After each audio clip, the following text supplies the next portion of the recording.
میرے محترم بھائی اور بہنوں، حج آدم علیہ السلام سے شروع ہوا ہے۔ عبادات میں کوئی اجتہاد اور عقل نہیں، جیسے اللہ نے کہا ہے ویسے کرنا ہے۔ نماز اپنی عقل سے ہم معلوم نہیں کر سکتے، روزہ ہے، حج ہے۔ عبادات میں جیسے آسمان والے نے بتایا اور جیسے جناب رسول اللہ صلی اللہ علیہ وسلم نے کر کے دکھلایا، بس ہم نے وہ کرنا ہے۔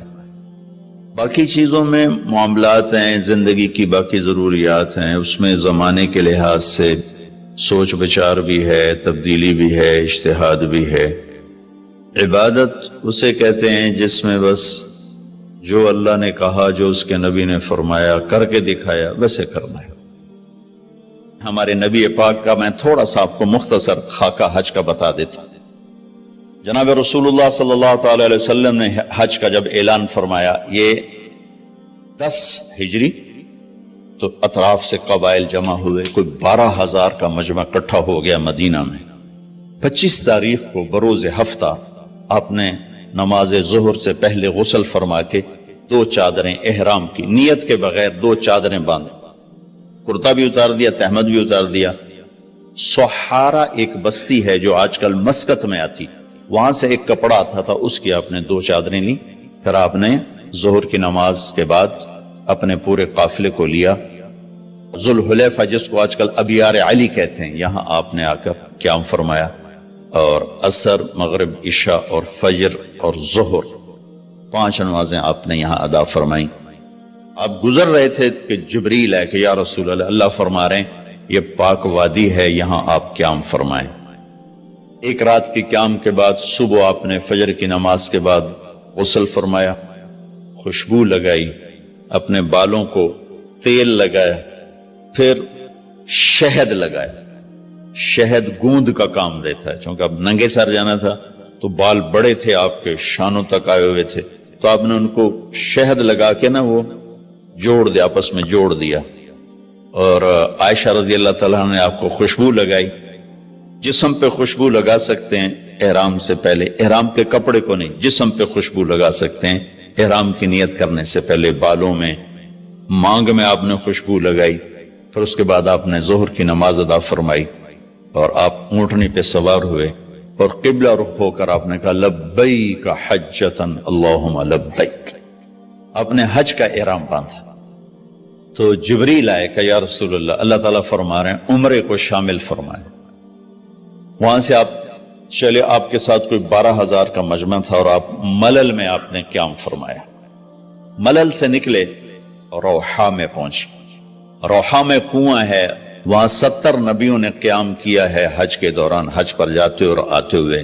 وہاں آپ نے بھی قیام فرمایا، رات بھی ٹھہرے۔ روحا سے چل کر آپ افایا پہنچے، افایا سے عرج پہنچے، عرج سے ابوا پہنچے۔ ابوا پہنچے تو سامنے بستی تھی جہاں آپ کے سارے انتظام کیے گئے تھے رہائش کے، اور یہ قافلہ 12,000 کا اب 60-70,000 کا ہو چکا تھا۔ تو ابوا میں آپ کی والدہ کی قبر ہے، حضرت آمنہ رضی اللہ تعالیٰ عنہ کی قبر مبارک ہے۔ تو آپ سڑک سے یوں ہٹ گئے، اندر پہاڑوں میں چلے گئے۔ اکثر مجمع تو نیا تھا، انہیں نہیں سمجھ میں آیا کہ اللہ کے نبی اندر کہاں جا رہے ہیں۔ چندے کو پتا تھا کہ آپ کہاں جا رہے ہیں، تو آپ چلتے چلتے چلتے چلتے چلتے ایک جگہ اپنے اونٹنی کو بٹھایا، کوئی وہ 70-80 فٹ اونچا پہاڑ ہے، تو وہاں سے آپ اوپر چڑھے۔ یہ اپریل کا مہینہ تھا اور ماں کی قبر کے سرانے تشریف لائے، اور یوں اپنے گھٹنے اٹھائے اور ہاتھ یہاں رکھے اور سر یہاں لیا، یہ پوزیشن بنائی جیسے چھوٹے بچے بناتے، اور پھر جوں سرہانے بیٹھ کے رونا شروع کیا۔ صدمہ تو چند دنوں بعد بھول جاتا، میں اب اپنی ماں کے یاد میں رونا بھی چاہوں تو رونا نہیں آتا، اپنے باپ کی یاد میں رونا بھی چاہوں تو رونا نہیں آتا۔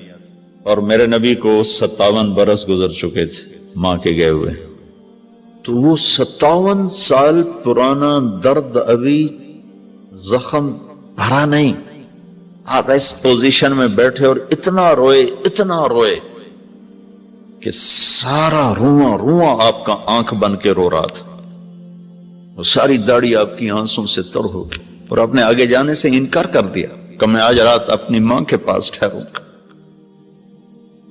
آپ نے رات وہیں گزاری۔ کیا رات تھی! ابواس سے چلے تو آپ عصفان پہنچے، عصفان تھے تو آپ نے کہا ابوبکر یہ کون سی جگہ ہے؟ کہا جو عصفان۔ کہا میں دیکھ رہا ہوں ہود اور صالح علیہ السلام گزر رہے ہیں اس وادی سے، لبیک کہتے ہوئے حج کو جا رہے ہیں۔ عصفان سے آپ مرہ زہران پہنچے، پھر وہاں سے آپ صرف پہنچے، پھر وہاں سے آپ تنعیم پہنچے۔ تنعیم میں آپ نے احرام کی چادروں کو تبدیل فرمایا، جو 2 چادریں مدینہ میں زیب تن فرمائی تھی، تنعیم اتار کر 2 نئی چادر اسی کپڑے کی۔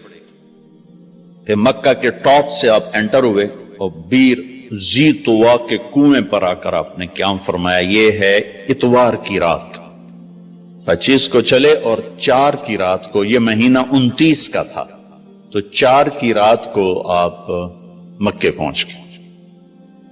اتوار کو صبح آپ نے غسل کیا، خالی پانی بہایا اور عمرہ کے لیے تشریف لے گئے۔ صفا مروہ کی طرف سے آپ پہنچے، باب و بنی شیبہ کے سامنے آپ نے اونٹنی کو بٹھایا تو بنو ہاشم خاندان کے بچے آ گئے، ان سب کو ملے، کئیوں کو اونٹنی پہ بٹھا لیا، کئیوں کو پیار کیا، گلے لگایا، پھر ان سب سے ہو کر باب و بنی شیبہ، یہ باب و بنی عبد مناف تھا، آپ کے خاندان کا دروازہ تھا، اس سے آپ انٹر ہوئے، اور جب آپ فارغ ہوئے تو باب و بنی مخزوم سے آپ باہر نکلے۔ آپ نے جاتے ہی حجر اسود کا بوسہ لیا، پھر سجدہ کیا، پھر بوسہ لیا، پھر سجدہ کیا، پھر بوسہ لیا، پھر سجدہ کیا، پھر آپ رونے لگے، بہت روئے۔ اس کے بعد آپ طواف شروع فرمائے۔ تیسرے یا چوتھے چکر میں آپ نے پانی بھی پیا، اور حضرت عمر سے فرمایا کہ عمر حجر اسود کے بوسے پہ لڑائی نہ کرنا، جگہ ملے تو لے لینا، جھگڑا نہ کرنا، جیسے ہمارے نادانی میں لوگ وہاں عورتیں بھی ایسی حماقت کرتی ہیں کہ ایک سنت عمل کے لیے فرض چھوڑ دیتے کہ مرد عورت کا یوں آپس میں اختلاط، یہ اس سے بچنا فرض ہے، اور وہ ایک سنت کے لیے گھس رہی، اور لڑائی جھگڑے فساد، قریب بھی نہیں جانا چاہیے۔ اللہ کے نبی نے استلام کیا، جب رش ہو گیا تو آپ کے پاس ایک لکڑی تھی، وہ دور سے یوں لکڑی کو لگا کر اور اس کا بوسہ لے لے۔ پہلا آپ نے بوسہ لیا، اس کے بعد رش ہو گیا تو پھر آپ نے ہر دفعہ بوسہ میں ایک دفعہ بوسہ لیا، اس کے بعد آپ کے پاس ایک لکڑی تھی، اس لکڑی کو آپ یوں چھوتے تھے اور حجر اسود کو، اور اس کا بوسہ لے لیتے تھے۔ بوسہ صرف ایک دفعہ، پھر جب آپ نے 2 نفل پڑھ لیے اور تشریف لے گئے صفا مروہ کے لیے، تو پھر حجر اسود کا بوسہ لیا اور آپ نے جا کر صفا مروہ پہ 7 چکر پورے کیے۔ بعض روایت میں ہے کہ 3 چکر پیدل کیے، پھر مجمع زیادہ ہو گیا تو 4 اونٹنی پر بیٹھ کر گیا تاکہ لوگ دیکھ لیں۔ اس کے بعد آپ نے اعلان فرمایا کہ بھئی جن کے پاس قربانی کا جانور نہیں ہے وہ احرام کھول دو۔ تو صحابہ نے کہا یا رسول اللہ آپ کھولیں، تو آپ نے فرمایا کہ میرے پاس قربانی کا جانور ہے، ابو بکر کے پاس، عمر، زبید، طلحہ یہ نہیں کھولیں گے جو کہ ان کے پاس بھی قربانی کا جانور ہے، باقی جن کے پاس نہیں کھول دو۔ تو سب نے کھول دی، اور حج افراد بھی تمتع بن گیا، حج قران بھی تمتع بن گیا۔ اب نہیں ہو سکتا، اب جو نیت کریں گے وہی کرنی پڑے گی، لیکن اللہ کے نبی کا خاص حکم تھا تو سب کا حج تمتع بن گیا۔